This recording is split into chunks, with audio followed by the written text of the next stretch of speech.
Dan. Morning. How are you? Oh, yeah, wonderful. Hi, yeah. You're listening to Ammar and Dan? that's right. I I'm not in hope it's Shanghai, by the way. It's just why not?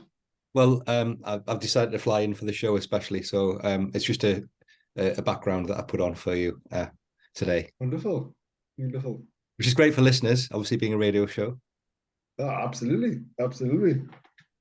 Um, so it's Friday the 16th.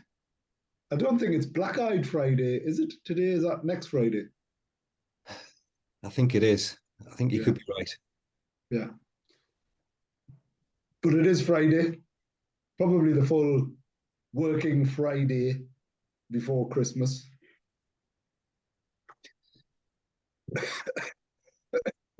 Is there a delay? Is there a time delay? I think it's just the Shanghai background. I think that's what's doing it. Is it? I Right. think Okay. Fair enough. Anyway, so Dan, what's happening? What's going down in the world of Dan? Tell me all about it.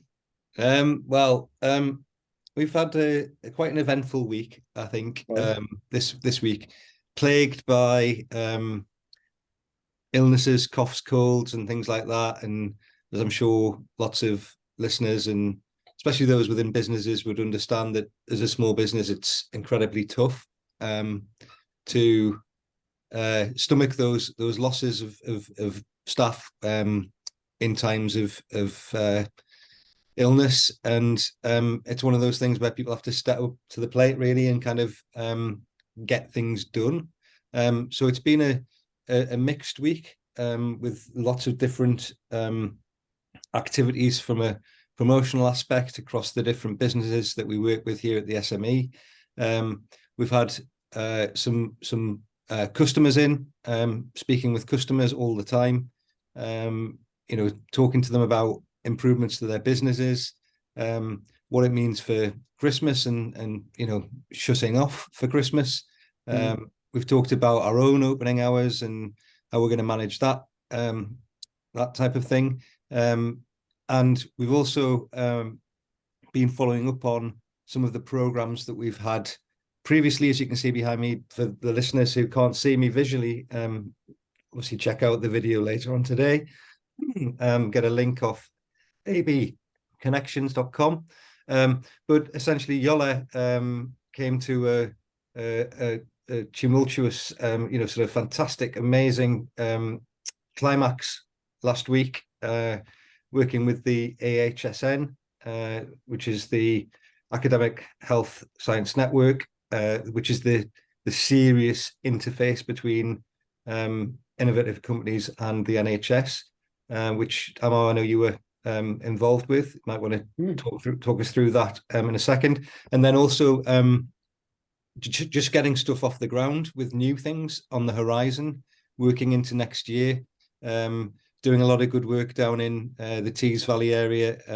We've got a new program that we're launching, which is going to have a breakfast launch event on the 31st of January at 8:30 at Tees Valley Airport. And you're probably asking why the airport.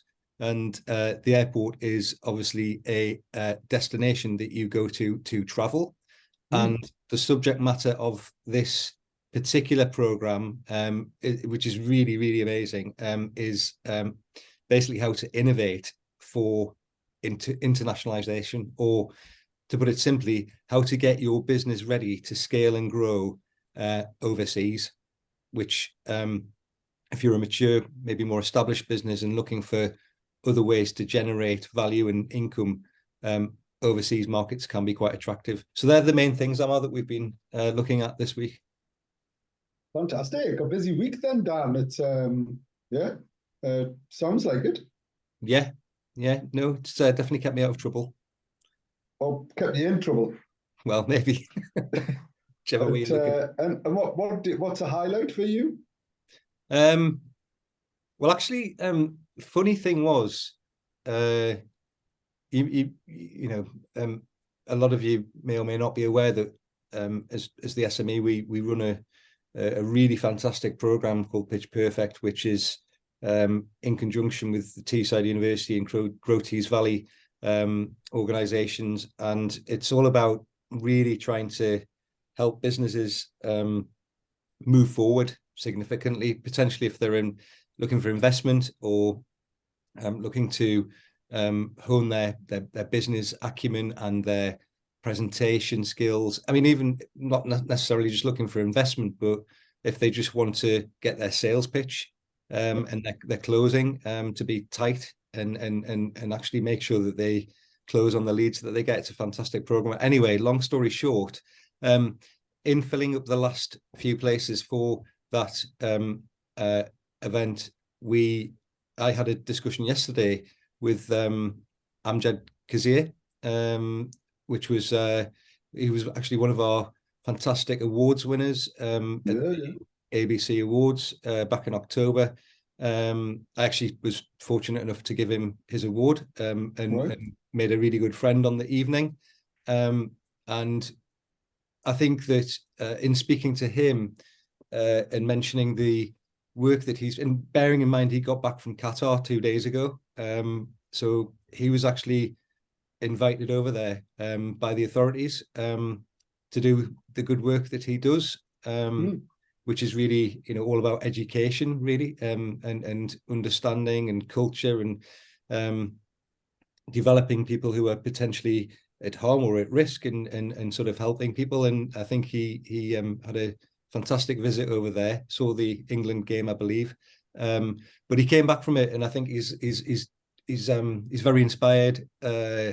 And we were talking about Pitch Perfect, but the subject turned on to the international program and that side of things, which could be a really good opportunity for him. So that was a real highlight speaking to him, because it was somebody who was already thinking about international markets, and I think it could be a really good thing for us to discuss, and I think he's very excited about it. So just one of the people out of many that we've touched base with this week, but a really good conversation, and I'm always in awe at the stamina and the good work that he's doing, both at home and away. So that was a highlight. Good, and I'm just a good guy. He rightly deserved the award that was given to him. He's an award winner. He's a really good guy, and I'm glad that we're developing further relationships with him in that regard. We're hopefully going to hear from Councillor Irim Ali as well on the show later on this morning. Fantastic. So another one of our award winners.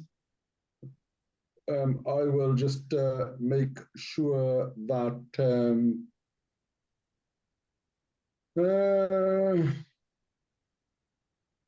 I will make sure that she has the link. So let's just make that happen as well. And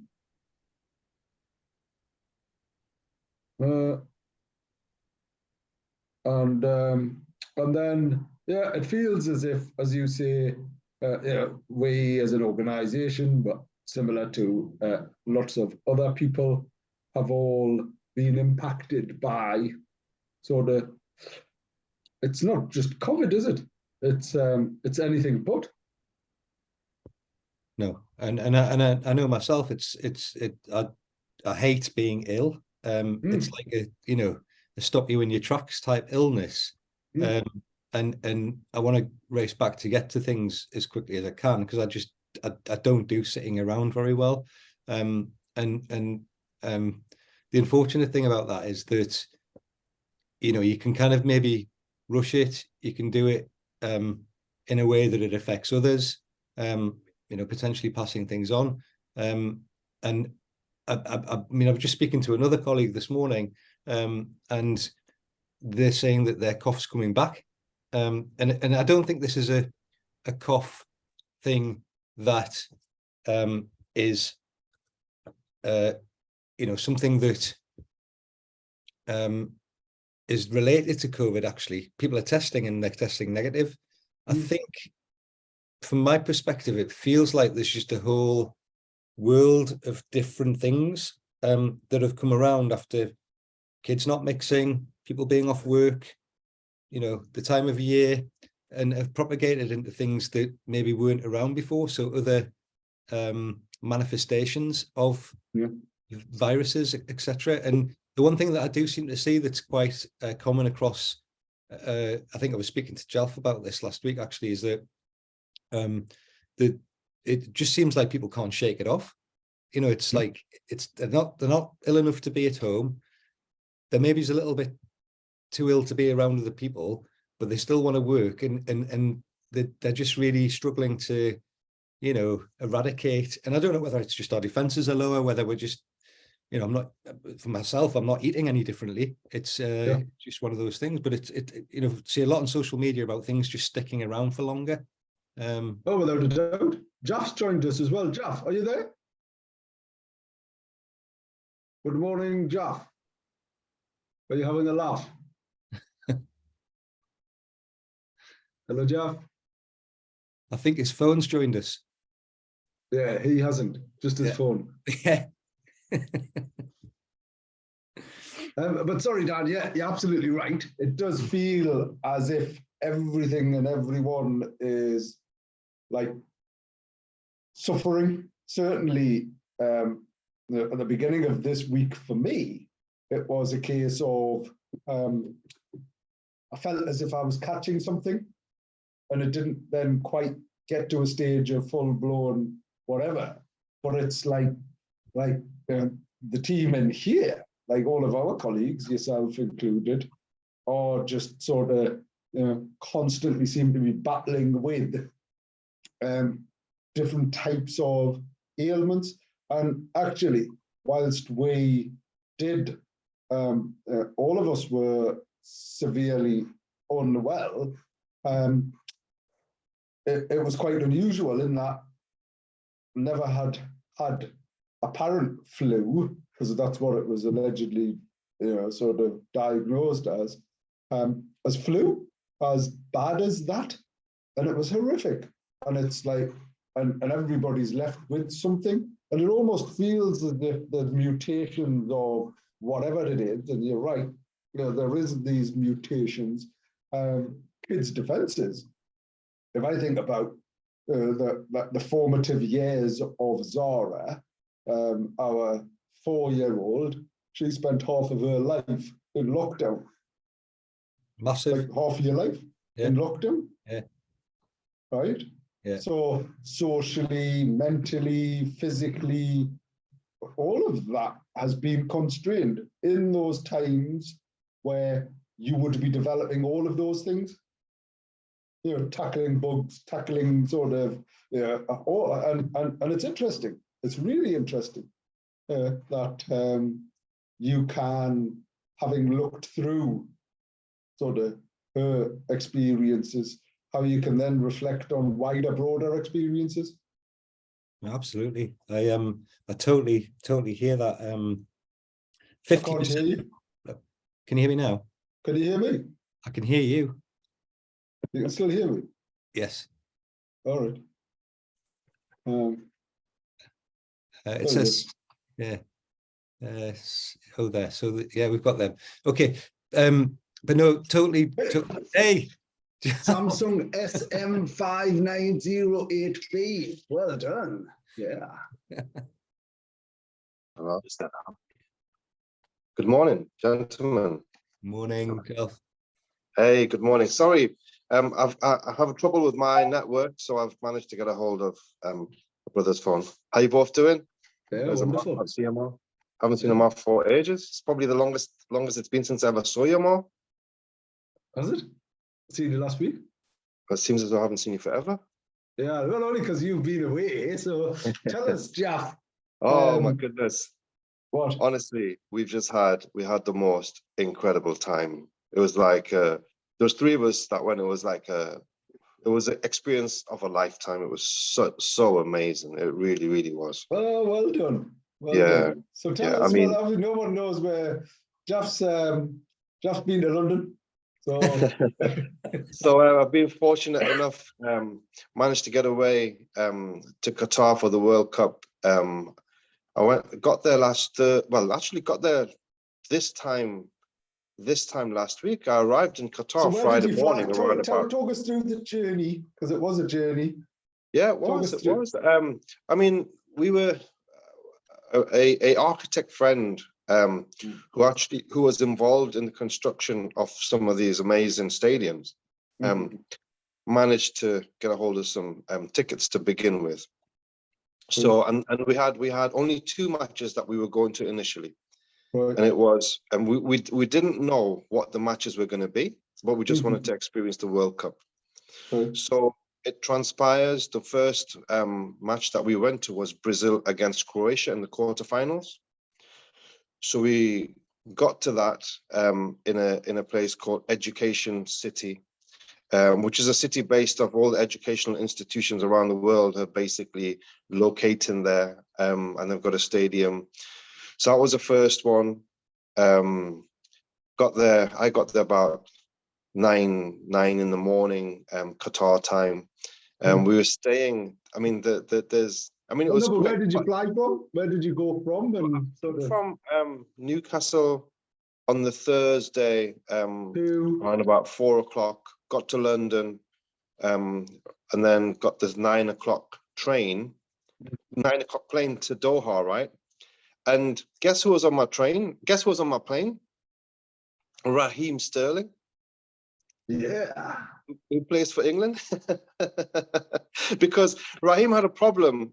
He had a family issue. He was actually they were burgled. Armed robbers basically broke into their house, and obviously he's got like I think 3 or 4 little kids and a wife. So he just felt that he had to be there. So he left for a couple of days, and then when he was coming back, he was on our flight. So everyone's like, oh my God, man, there's Raheem Sterling. It's Friday and he's going to be playing on a Saturday against France. And so there was photo opportunities with Raheem and lots of people were going up to him. But I didn't actually do that because I felt that, look, it's like the flight's been a night flight. He looks knackered. I don't want to go and harass him. But I mean, fans being fans, they are going to go and do that because it's just the thing that you would ordinarily do. Yeah, of course. So I mean, so we landed. I'm staying at this. Well, we stayed at a ship. It's called MSC Europa. Honestly, it's where all the wags were staying. So you got all these, you got all these footballers' wives staying at the ship, so and you did very well. So it was, honestly, it was the most amazing. Oh, it was horrible. Worst place ever in the world. I couldn't think of anywhere worse than staying on a ship. I was going to say, Jalf, was this not a dream, Jalf, that you had? Reality. That's why obviously we're getting the why it's been the best memorable experience. It wasn't there for the football, obviously, but I mean, but so we got there, got to all the matches we went to. We got there nice and early, like 3 hours in advance, right. So we can get a feel for the atmosphere. And honestly, we got to the games, and it was. I mean, there were so many people, and we go to St James's Park on a regular basis. The first time, you see a few stewards outside. There's someone that sells a program. And I mean, our system is so streamlined. It's amazing. The first real point of contact at St James's Park when we go for the matches is when we put in our card into the machine, and there's someone standing there, and you say hello to him, and then you see a few of the stewards. But honestly, maybe it's because of the World Cup, but they had hundreds and hundreds and hundreds of people manning it. They have all these like handheld, like big thumbs telling you this way. So they guide you all the way into the stadium. You've got stewards, and you got the police, and you got so many people. The system was just seamless, amazing. So we got in there, and they give you like teas and biscuits and like those little baklava sweets and stuff. And then you get into the stadiums, and honestly, the stadiums were just something else. All newly built, unbelievable stadiums. Each one was better than the other. It was just so advanced, and the seats were nice and big. The rows, the stadiums looked bigger, but then the capacity was smaller than what we kind of predicted. That's because you know, the when you walk into your seat, that space is a bit bigger to make it a bit wider. So if you times that by X amount, the stadium's going to look a lot bigger. But in fact, it's not. It's just not as snug as an ordinary stadiums like St. James's Park, for example. So it was kind of designed all new, so they take into consideration all the best architecture in the world, all the best. So every single seat we sat on, it was just amazing. So got to that match. Obviously, we were devastated that Brazil got knocked out, because it was going to be potentially the Brazil, and we had tickets for the semi-final, which was potentially going to be Brazil against Argentina. Right. So obviously with Croatia knocking them out, and we were like gutted in the whole stadium. I mean, there was what, 95% of the fans. You got the hardcore Brazilian fans, right? Like mental. And then you got the neutrals, but all the neutrals support Brazil. So you got the Croatian fans, which is a very, very small percentage. They must have only had about 1,000 to 2,000 fans. And everyone else was the hardcore Brazilian fans, maybe it's 25,000 of them. And then you got everyone, you got the people. Was it Brazil? Jalf, was it Brazil or Mexico that had the most number of fans there, like more than anywhere else? I think probably one of the two, but I think the Argentinian fans, they are, from what I saw, the Argentinian fans, they've taken over Qatar. They are everywhere. And the thing is, you can, I know it was a South American country. I think it's probably Argentina. So you have to look at it like this. You have fans. So in the whole of, like, let's say, for example, the whole of Bangladesh, everyone either loves, when Argentina won and got into the semi-final, they were out on the streets with the Argentinian tops. Now, they are Argentinian fans as well, but then you can tell the real Argentinian fans from Argentina is because when they sing the Argentinian songs, they know the lyrics. You can see the passion. So I would have thought there was probably about 25 to 30,000 or 40,000 Argentinian fans. Not all of them are in the stadium because the tickets are not easy to get a hold of. So we started off with Croatia. The next day, on a Saturday evening, was obviously England against Germany. So we were thinking, hold on, we need to get these tickets for England and Germany.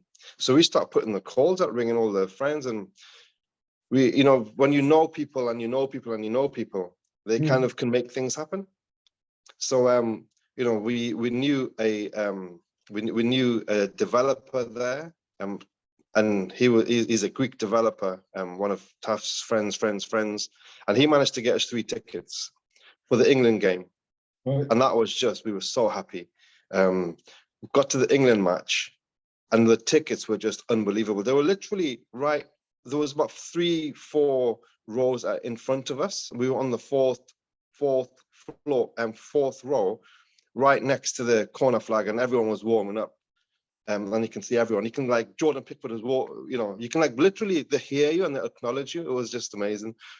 So the English were there really representing. There was about, I would have thought about 20,000, not probably less, maybe it's about 10. It's hard to predict, but there's probably about 10 to 15, 20,000 English fans.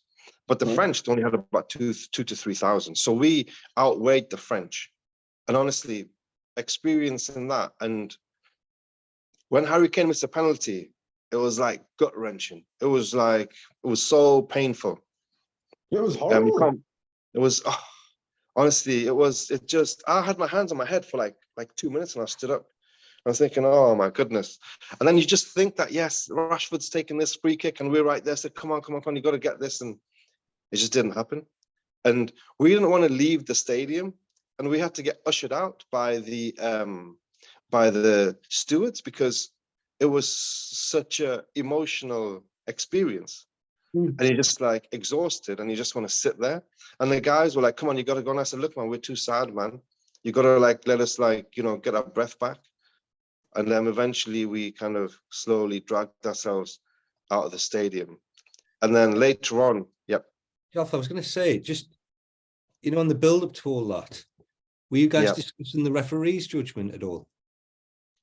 We, obviously, when it's a live match, right, Yeah. It's we can see things and we can say that yes, that's a penalty or that's not a penalty, but obviously in the studio when they've had a look at the TVs and they're getting the information about the VARs, it's a bit different, and that's the thing that's missing when you're watching things live. But what is brilliant, and again, what we don't have at St James's Park, is that you have access to their Wi-Fi, so you can quickly look into Twitter and see what the live what the commentators are saying.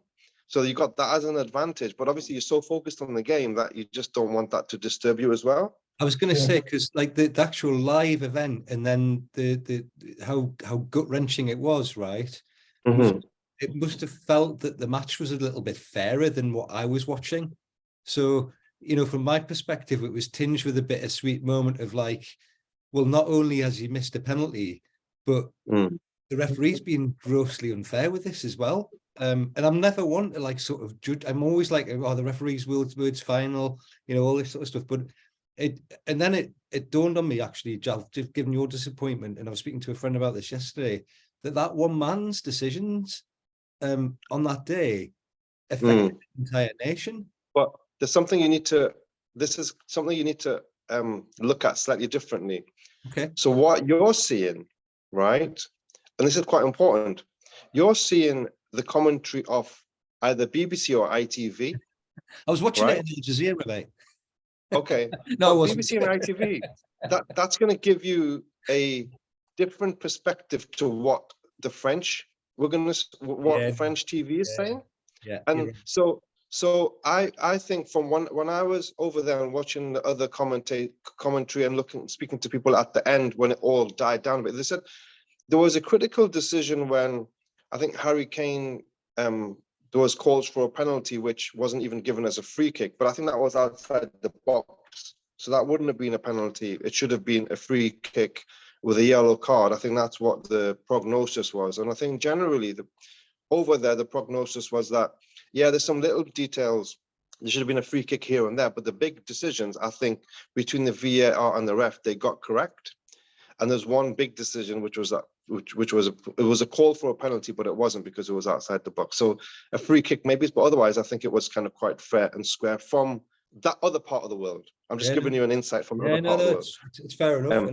Which is quite interesting because we've got a. Well, I don't believe any of that. I think it was outrageous. I don't know. You were obviously, it was incredible that they actually used, talk about inclusion, that they actually had a blind, like, sort of referee. I thought that was extraordinary. But what decision did you feel in that match?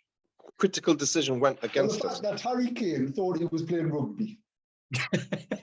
Right? I thought that was a really poor decision. I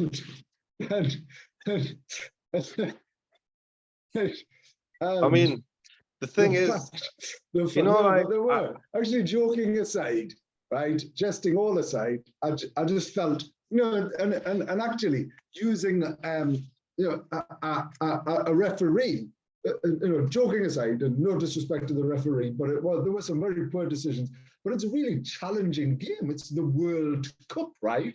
And they didn't purposefully use some of the more sort of experienced referees. So they didn't use sort of British or French, or, there were certain referees that they didn't use that they would have and could have used in different circumstances. And because of that reason, you were getting some really incredibly controversial decisions. And having said that, the fact that the guy was conversing in fluent French was a bit of a giveaway, wasn't it? I don't know. I mean, you can't use a French or an English referee in a France and England match, right? No, but so obviously, that's not yeah, but I get that. But the fact that they did then end up using a French one, well, I thought was outrageous. Do you know what I thought was funny? It was like how President Macron was sat next to the president of FIFA. Yeah, I mean, thinking about what's going on there. Yeah, I mean, that again, in that match, if you think about it, the PMs want to come and sit in the bloody, the the big chairs and seats next to all the big boys. So that's kind of just part of that political stuff. But overall, the game and that stadium, right? That stadium is honestly, it was a most unbelievable stadium. It was my favorite stadium. It was designed like a Bedouin tent.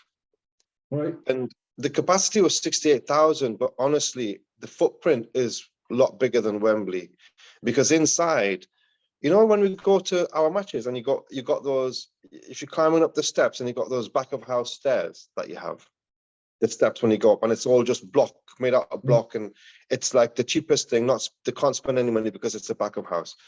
So what they've done in this Bedouin stadium, they've got the steps going up in open view, so you can actually see people going up those floors rather than just being a back of house. So they effectively got a cover, and then you can see you got the steps internally going up, and then you've got the hospitality is completely open.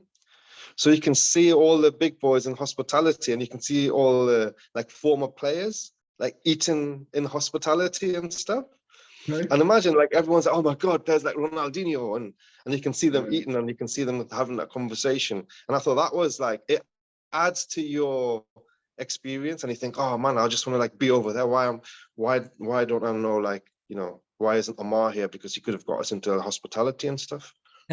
But we were obviously, you were still there. You were, at least you were there. Yeah. When I mentioned to my son that, Uncle Jalf's there, and he was like really, I mean, interestingly, he was crying at the end of the match.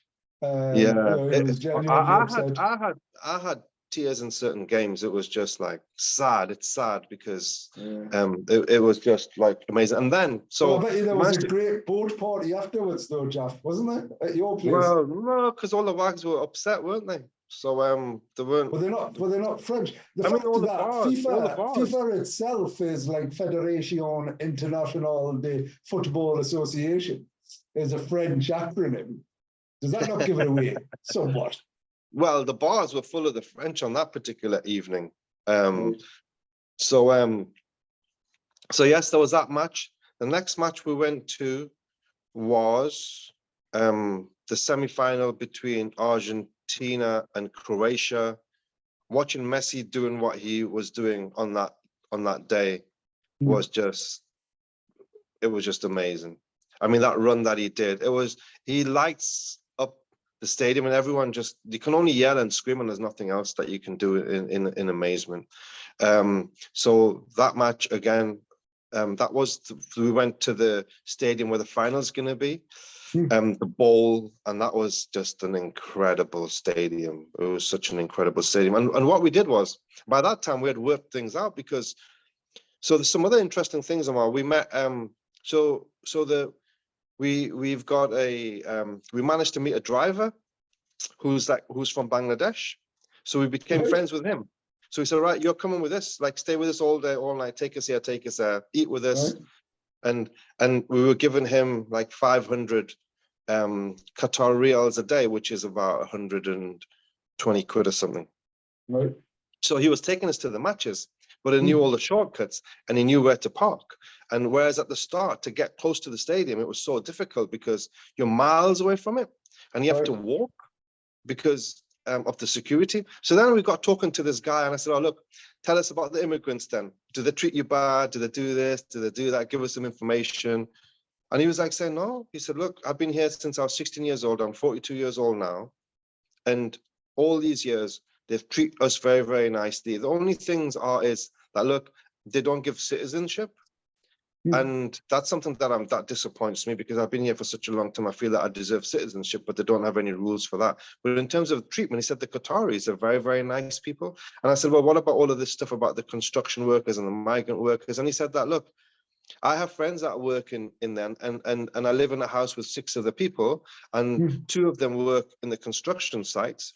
And what they've said to me is that what happens is if you give that contract to let's say an Egyptian company, and you made reference to an Egyptian company, and they are going to do the construction for that particular development, and they might not be as nice in terms of how we are treated. We're treated much better by the Qataris, but when you have like a contractor who's from a different country, they don't really treat us as nice as the Qataris. And that's the only thing that he said. I think obviously all the hype that we see in the UK media and the news here, oh, there's one migrant worker has fell from a particular height and is badly injured. I think to myself, why is that making headline news? Because it makes me suspicious that one incident like that can make headline news. Because it's not you know, these things are going to happen all around the world. If there's anything that we can do positively, if you want to introduce some of these health and safety systems that we have here in the UK, to help the Qataris in terms of development, how they manage their construction projects. Yeah, you can go and give a hand in that and make it safer. Fine, that doesn't need to be headline news if you want to go and actually genuinely want to help a country. But I think looking at the construction of that country and the metro systems, honestly, it's on a much higher level, and it's a much smaller country, of course. It's on a much higher level to what it is in the UK, because we came from there and we landed into Heathrow. We got to Underground, and the first thing we looked at, we thinking, look at the state of this metro, look at the state of this like train. It was just awful. It was dirty. It was horrible. So I think, again, there's narratives and agendas, but we spoke to the people right in the heart of all of that, because I wanted to have information from them to understand the things that we see here in the media. Is it correct? And I don't think it is. So there was that, which is a little bit of information to share with you, because that was obviously a big point that was constantly made. The other thing was obviously there was a big issue made about the LGBT stuff. That stuff, again, I didn't come across anybody to have that discussion with, but all I can say is it's a country where culturally they're very different. It's very family orientated. So what was nice, we were in the ship, Ammar, and we were watching one of the games, Holland against Argentina, in the ship, and next to us was two girls, and they had the burqas and everything on, Right. and they were like really passionately watching the football match, and we were really intrigued by that. And I think from the football perspective, the fact that girls like that, who probably football wasn't high on their agenda, who became so engrossed in the matches. And I think that for football is a win, because the whole purpose of the World Cup being in Qatar is for that entire region, for you to become love football more. And once you feel it in your country, you automatically go to the games. You really fall in love with a beautiful game. And I think for me, as a passionate football fan, to see football become greater than what it was prior to the World Cup in a region where it may not be a big priority, and the fact that it's changed that region in terms of the perception and their outlook towards football, has been a huge achievement. So that I've experienced myself as well. And, you know, families, it's a family orientated culture where they do things very closely, very much into their family, and they want to protect that, and they don't want to break that up. And I think we have to let them do what they want in their country, if that's what they want to do. If they said to us, as they do in Singapore, chewing gum is banned, we can't go around and say, oh, give me a chewing gum. We have to respect that. Look, you don't want us to have chewing gum, we're not going to have chewing gum. Yeah. That's your rules, that's your rules. So I think that, again, it's a World Cup, the infrastructure, the organization, the level of football, the temperature in the stadiums, they were just unbelievable how they managed that. I mean, it was cool at night, but in the daytime when it was warm, they cool the stadiums down to it. Like, I don't know how they managed that, but they've got some sophisticated system that is unbelievable, because there was a lot of hoo-ha, wasn't there? Oh, well, it's in Qatar, it's going to be really hot, and this, that, and the other. And I'll tell you another great thing is, it's so close and compact. You can go from one match to the next match to the next match to the next match. And if you imagine if we were going to America and England's game was in like East Coast, and then the next game is on the West Coast, and you have to make a 300-mile journey. What do you do about the hotels? How do the fans move around? And the pain of doing all of that. We were just in one hub in one spot, and we went to all the games from this one spot, and it was the 45-minute taxi journey was the maximum that we actually had to experience. So that, again, in terms of the dynamics of having it all the games very close, is quite an interesting thing that I don't think they're going to be able to ever achieve again. So that is added to the experience because you can go and watch multiple matches. So that was that. And then the final match we went to, and again, we didn't have tickets for it, but we managed to get a hold of tickets. We had to pay over the odds because they were black market tickets. Right. So the other ones were not. We paid like 500 quid for the semis. The black market tickets we had to pay £1,000 each for the Morocco. Wonderful experience is what it was. It was. You know, thank you for sharing that. We've got Councillor Irim Ali, a multi-award winner, and solicitor joining us. Good. I'm going to say bye-bye to everybody. Hopefully we'll catch up with you guys soon. Take care. Thanks, sir. Thank you. Bye-bye. Can you hear us? Yes. No, you're on mute. I think you just took yourself off and then... Good morning. I can hear you. Assalamu alaikum. Wa alaikum assalam. Wa alaikum assalam. You're welcome. Thank you for having me on the show. We've been threatening to get you on the show for so long, and delighted that you're here. So let's start by you introducing yourself. Slight change to the football conflab that had been going on. So it's I'm glad that you've come along because it's it goes back to show business as opposed to show football is what it's primarily been this morning. But introduce yourself, please. Thank you very much. I will just say one thing on the football, because I'm not a football fan, I'm a cricket fan. But I did watch the World Cup just because I wanted to watch Morocco in action. And I'm glad I did. And what was very, very telling, what was significant for me of all the matches is how many Muslim women were in the crowd. It was really great to see, because you see a lot of that in cricket and you just don't see that in other sports as much. So it was really, really good to see that, because it was a very diverse crowd and I really enjoyed that. So I'm Irim Ali. I've got two hats. The one that I'm here for, I guess, is Solicitor Irim Ali. I have my own immigration consultancy. I'm also Councillor Irim Ali. As you know, I'm a politician. I'm a cabinet member for Newcastle Council. We're going to park that hat because we're not going to be talking politics, Ammar, at all. We're going to be talking business. Not after football, and because then we'll just have to bring in religion as well, won't we? Is what we'll have to do. But no, it's and it is that business side of things that we are keen to hear about and from. So tell us about that, please. Yeah, so I set up my consultancy this year, as you know, Ammar, in June, July, in the summer of this year.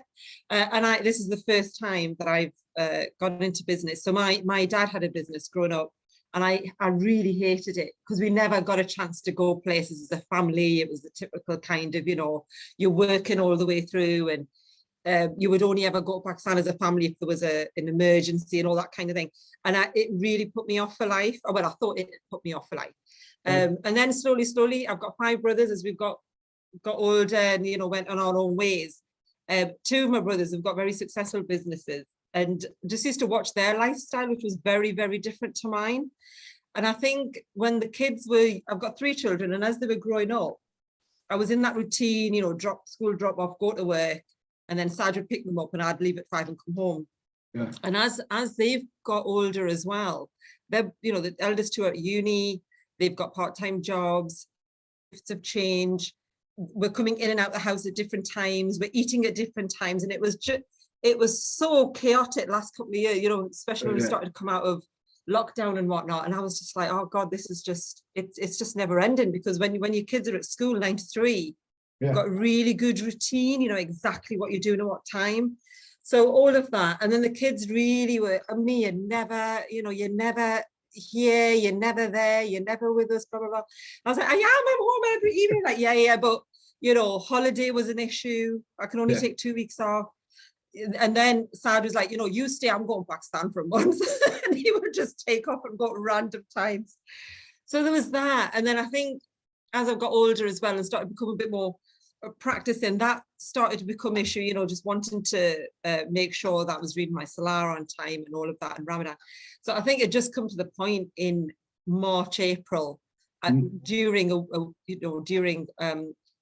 my time at work, I just sat there, I thought, Irim, what are you doing? You just, you need to make a decision, and just made the decision, and I resigned, put my notice in.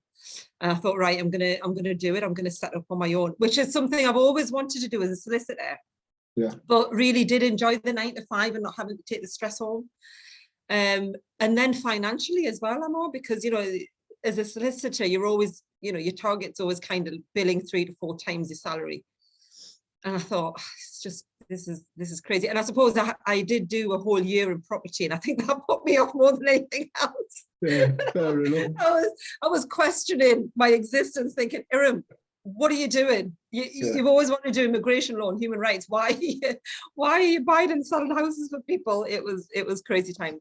But anyway, yeah, I took that really bold decision, left the firm, and then in July, I think it was, I launched my own consultancy, set up at the Beacon, which is in the heart of the West End, which is where I live as well. So very well placed in the heart of the community.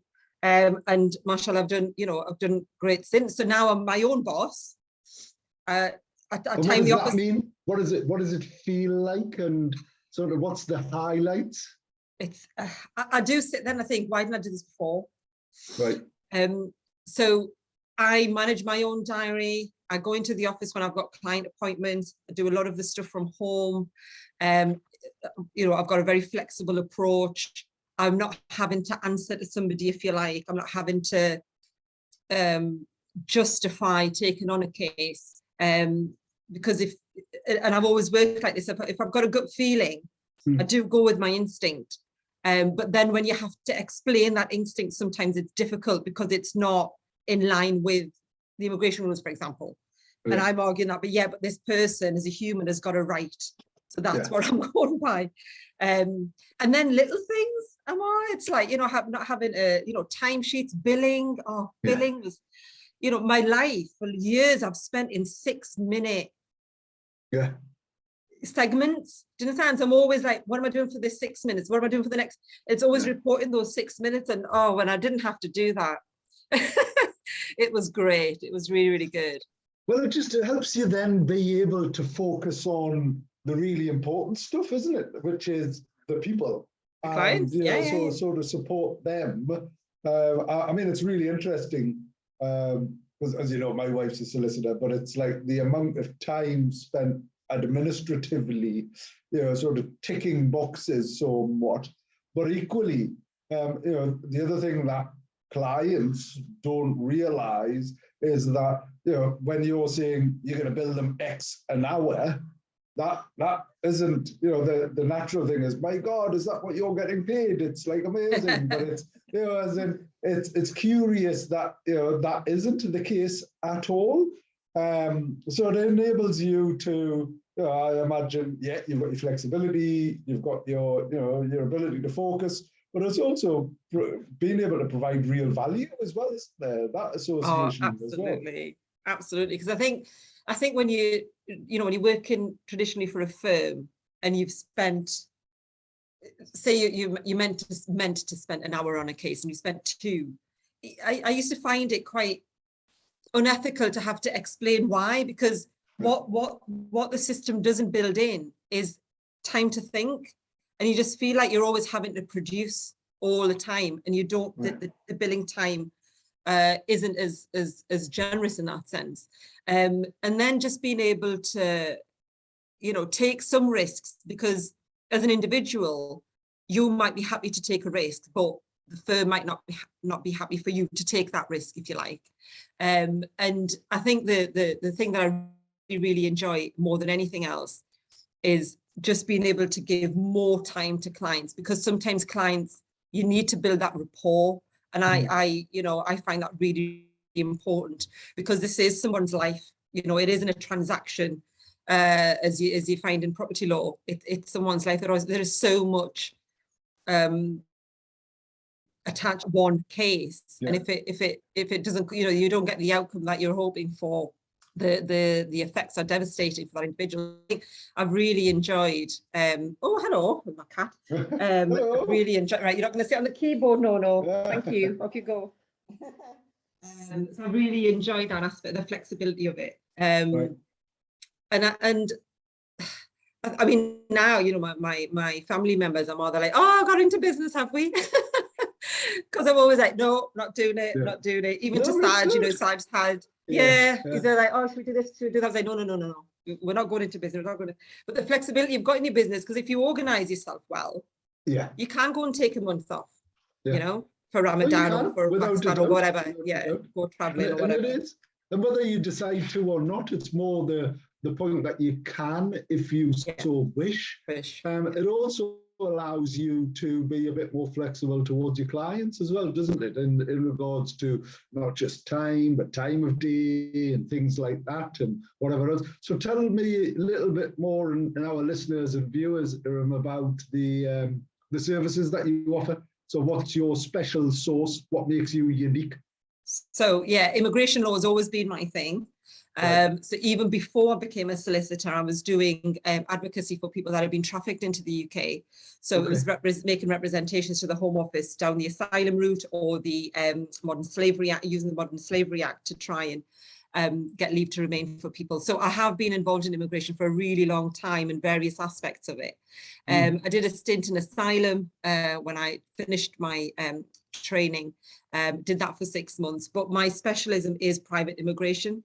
Right. So family migration, business sponsorship, which is very, very big, hot topic at the moment, and all sorts of other migration, leave to remain, and helping people regularize their stay and become legal in the UK. Okay. Alongside that, there's citizenship. So all aspects of citizenship, becoming a British citizen. And I also do wills, which is not related to not related to citizenship or immigration at all. But I do wills. I was just doing wills for a couple of yesterday. I did wills for such a long time during my training that I thoroughly enjoyed it. So I've carried that on as a side thing. Mm-hmm. Good. And typically, is there a client that you sort of ideally are looking for, or what type of? I appreciate immigration is like sort of it's very emotive and emotional, isn't it? It's hard. I deal with a range of clients, immigration solicitors do. So you get anyone from, a student to a spouse to a child, looking to regularize their stay because of their parents, for example, to businesses. So business sponsorship is, like I said, hot topic at the moment because we do have a shortage of skilled workers in the UK at the moment. So lots and lots of businesses are opting for the business license. A new list has been, the previous list has been amended from the Home Office, which includes a lot more types of jobs. So hairdressers, for example, is on there, takeaways, various hot food establishments, various IT roles, which are slightly lower in terms of the salary requirement because it's a slightly lower role in that sense. So although there is a skill there, it's a slightly lower skill set to what was on the list before.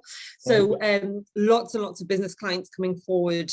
So working with them to make sure that they can get their license and then they can employ staff. So sometimes they're retaining staff that they already have. So as you know, students can only work 20 hours, which allows them to work more, or sponsoring somebody to come here from overseas. So lots of care staff coming from the Philippines, for example. Lots of beauticians and chefs coming from Pakistan, India, Bangladesh, a whole range of clients, really. So anyone and everyone in need of either a business sponsorship license or a migration visa, then and how does someone contact you? I'm just conscious of time because we're coming up to the end of the show, so we'll post it out, but we'll get you back on properly as well. So that's fine. How does someone contact you? So you can either Google me, Irim Ali, comes up with my website, irimali.co.uk, or my phone number, which is 0191 338 770. So that's 0191 338 770. I'm on Facebook, I'm on Twitter and all of the other social media platforms, but Irim Ali is what you need to Google and you'll find me. Wonderful. No, that's great, and really grateful for you coming on, and congratulations publicly as well of Thank you you. being one of our multi-award winners and being an awesome woman as well. So it's great because it demonstrates to others what you can do, and you don't know what you don't know. So I love the fact that in your blood there is the business side of things, right? And it's come through, and it took you a while to realize that. But now Yes. that you have, much to the controversy of family and right, so you are now a businesswoman. I think that's wonderful. Sick of the same old radio sound. Okay, lovely. And to have you you need on. vibrant Take care. radio. Bye. Spice up your life. Spice FM 90.